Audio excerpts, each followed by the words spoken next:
Okay, so we're getting to one of my favorite parts of the workshop, which is what to do when the person you're talking with doesn't get to the point. And I know I do have a tendency to kind of drone on and on. I love my stories. So this is a good one for me to review too. And I know all of you probably have someone on your team that tends to continue with their story. So we're gonna talk about how to interrupt someone in a tactful, diplomatic way. So does anyone have any examples when they've been somewhere and they wish they'd interrupted and didn't and doesn't know how? In a business setting? You want the whole list or just the business. top 10? All right, so, okay, good. So I'm preaching to the choir, right? We've all been there where we're like, okay, how do we get this person to move forward, right? Okay, so let's look at the right way to interrupt someone at work. So we call these successful interruptions. And this is one I need too. This is one we all have in our, we don't want to be rude, but we really can't stand there and we're wasting time, and so it becomes a stressful situation. So let's talk about when it's okay to interrupt. Anybody want to talk about when should you interrupt? I'm the wrong person to ask because I'm like, get to the point. Yeah, Jerry Ann's pretty good about moving things forward. When's the right? What was the question? When is it appropriate to interrupt someone? Maybe when you get off topic. Yeah, okay, when we get off topic. Yeah. We have an agenda on our, like, if, I started talking about my personal life in the middle of the workshop, you guys would be like, hey, we're here for this, right? That's not appropriate in this setting. So, okay, so when it's off topic that doesn't go in your agenda during meetings or events that you're at. I think when I'm in a meeting and I'm watching other people lose interest and you're the one talking, like, as a collaborator, as a teammate, I would want to help you succeed by not boring these guys to sleep. Nice, good. So even as an observer, you observe that the other members of the meeting aren't engaged and you realize, hey, we're losing them, we need to move on. Good, that's great, that's good. And that's using your nonverbal communication. Great, Jerry Ann, good. I think too, when you open up for discussion and there's like one person that just constantly and then they add more and then there's more and then there's more and somebody else wants to say something or at least open up the floor to the other people. See if there's anyone who wants to say something. That's right. So you get like one person hogs the entire conversation. Yeah, I see that a lot in the events that I conduct. So yeah, that's so one of the ways that has helped me with that is setting it up in the beginning of the agenda. If you recall at the beginning of our workshop today, I said you're only going to have 1 minute to introduce yourself. So therefore, I already had set it up that if I needed to interrupt, I would. Does that make sense? So I kind of had preset that up for an interruption. Like, okay, Trisha, that's nice. We love hearing all about your children, but okay, we need to move on to Shelby now. So if you kind of preset that up, then that helps too. Great, good. Okay, so let's talk about some questions to ask yourself before you interrupt someone. Can we get someone from Team B? You want to share out? That's us. No, we're A. We're A? No, oh, you. Where B? Remember D was A.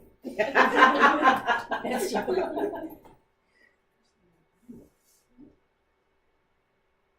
I thought you guys had some great input earlier. Examples of what we should do before we interrupt. What should you ask yourself before you enter? I think you guys were right on target. Well, maybe if the reason you're interrupting is to maybe clarify or reiterate or ask questions as opposed to, turning it around onto maybe yourselves or another topic. Excellent. You were reading my mind. Great job, Shelby. You went right back to those active listening skills. Okay, I'm going to interrupt to clarify or ask a question, not then to talk about myself. Oh, yeah, and then I did this too, and da-da-da. So we have to be very mindful of that using that active listening. Good. You guys had said about, Well, go ahead, Dee. I'm not a B, but Well, some people say I am. Don't. You need to think about your intention and your motive. Ooh, that's a good one, right? Yeah. Are you about to add more negativity to an already negative situation, or are you trying to diffuse the situation? That's a good one. And like Jerry Ann said, if she's actually being an ally to someone. If she notices I'm up here presenting and she notices, whoa, the participants are gone, she's helpful, right? Mhm. Is her intent to help someone, or is it, are we doing further damage? That's a great one. Well, and my question, I have someone who I work with who is extremely sensitive, and interrupting her, I think would do a lot of damage. So how do you interrupt somebody who is very sensitive and droning on? Do you know what I mean? Like, because this thing that they have on here about never deflate a colleague's rhetorical balloon, her balloon's like a hot air balloon, not a, you know what I mean? So then, how do I deal with that? Okay, because she's sensitive. Very, like, I did not mention her by name in the presentation, and she cried for a half hour after. And she's very valued, but, you know what I'm saying? Like, working with those more sensitive people, how do you handle interruptions with that? That's great.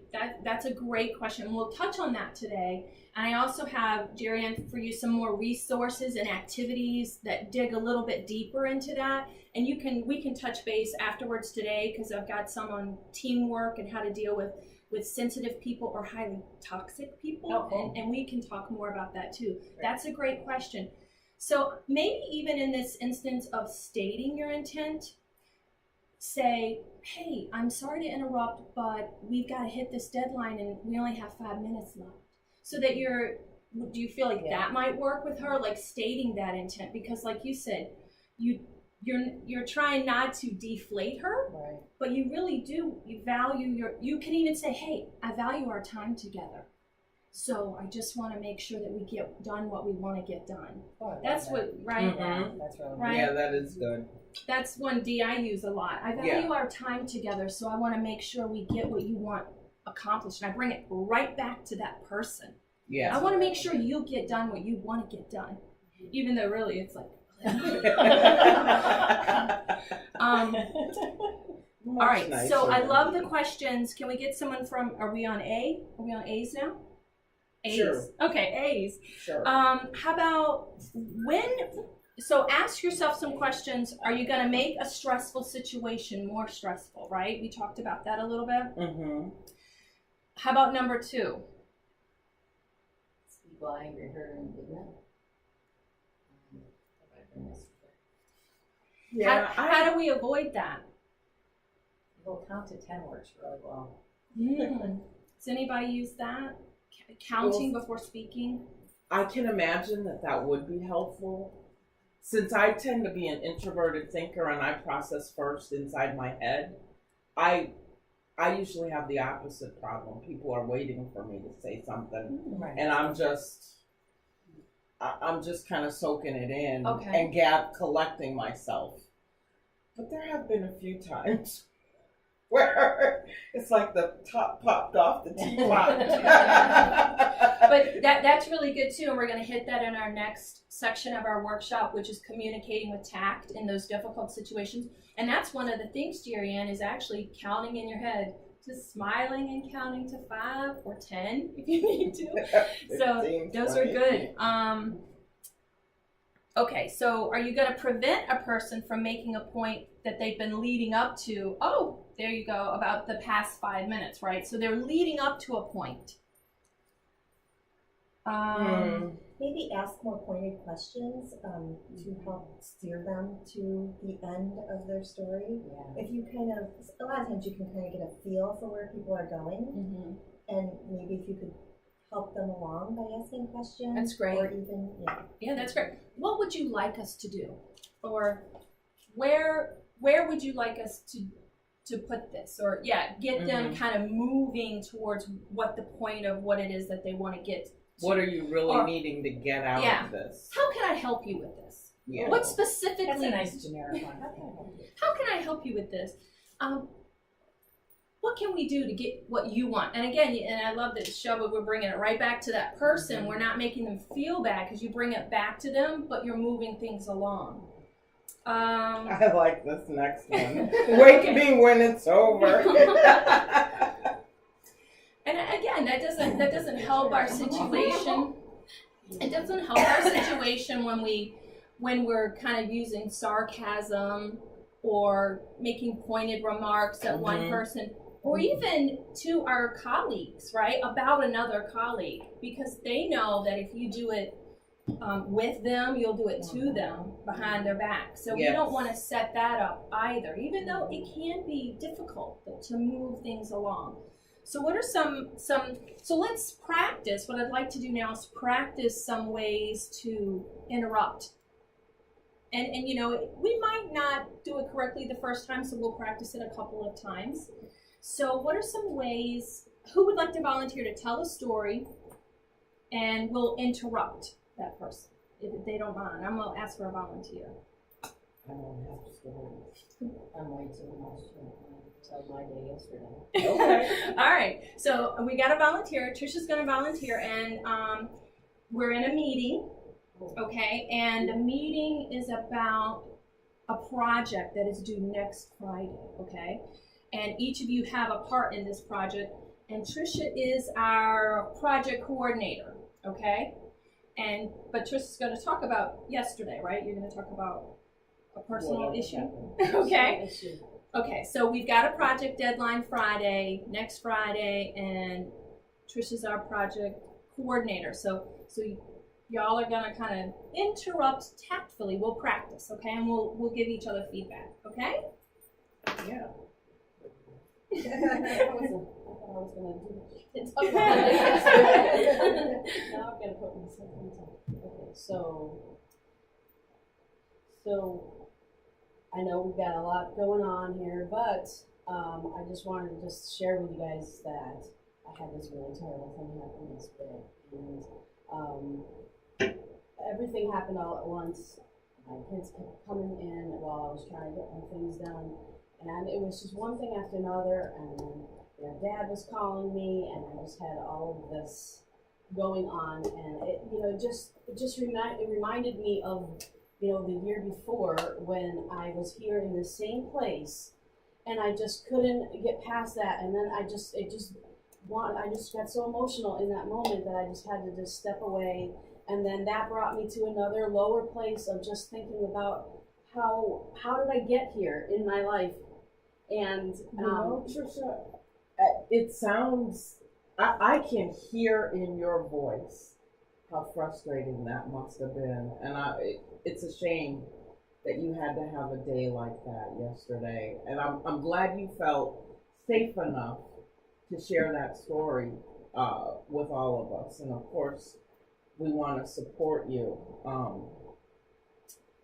Right now, though, we sort of need to, not sort of, we really do need to be attentive to our deadline for Friday. So I'm wondering if you'd like to talk about this further offline. you're right. Let's get back on track and let's get our deadlines done. Thank you. You're welcome. Okay, good. That was really Good. Good. Dee was tactful, respectful, and she even validated Trisha's feelings, which I thought that was really great. She validated, hey, look, I know you had a rough day, but we really have things to do in the meeting. Can we talk about this afterwards? Does anyone have another way we could have navigated that situation too? Yeah, that sounds rough, but Okay,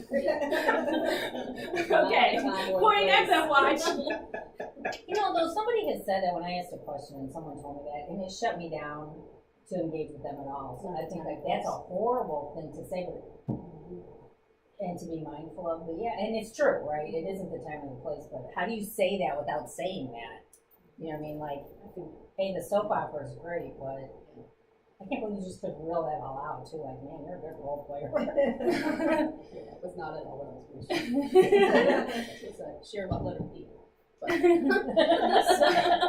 So Trisha, how did you feel though? How did Dee make you feel? I Did you thought she feel handled it hurt? really well, and it really did reel me in and help me realize that, yeah, you're right. This isn't about that. And if I was leading that discussion and somebody said that to me, then I would definitely feel the empathy from her and the open communication of I would probably say, yeah, okay, she's somebody that if I really got back into that place of wanting to talk about that, I could probably reach out to Dee. Ooh, okay. And say, yeah, but most likely that for me would be enough to snap me out of it, and I probably would have already vented and moved on. But just the way she approached it made me feel validated. Dee was very compassionate. I felt there was a lot of compassion coming from her, so it was very respectful. Any other ways that we could have dealt with that? Any effective way or any ways? Diplomatic ways. Yeah.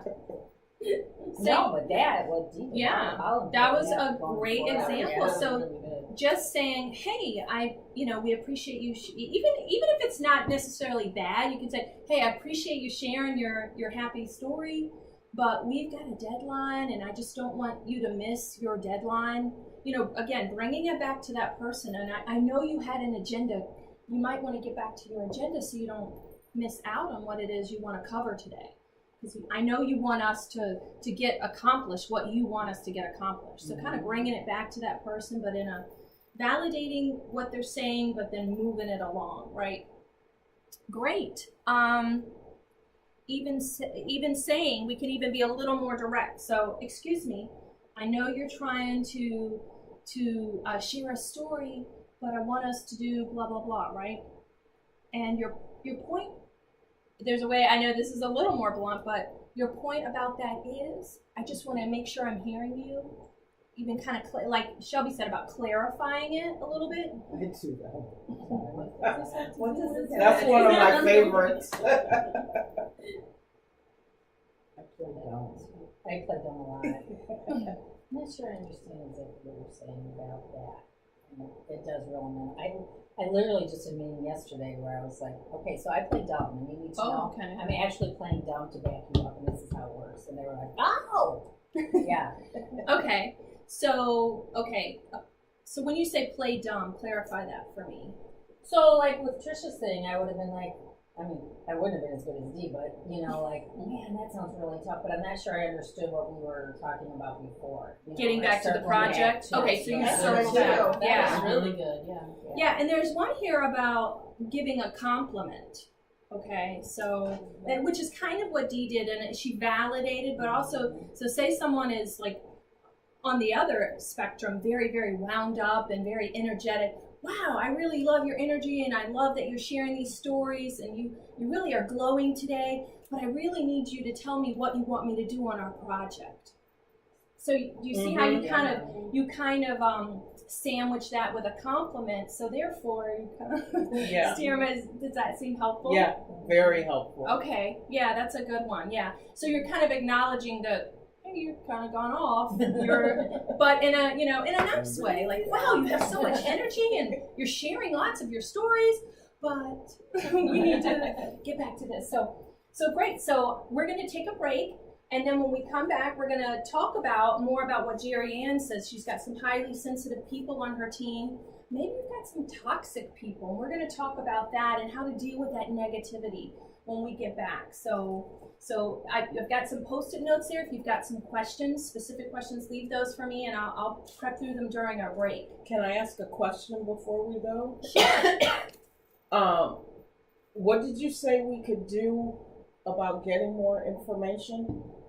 So you've got my business cards. So reach out to me. You've got my email. You've got my phone. I've got some resources and activities. So yeah, we're going to talk about that for sure when we get to those toxic people. Our company has some resources and activities, and even some workshops where we can come and work with your team more in depth on how to build better teams together. So yeah, thanks, Dee. I'm happy to share those with you. Okay, thanks. That was a long one. That was like 20 minutes. Yeah. Yeah, I was thinking it was pretty long, but it was good.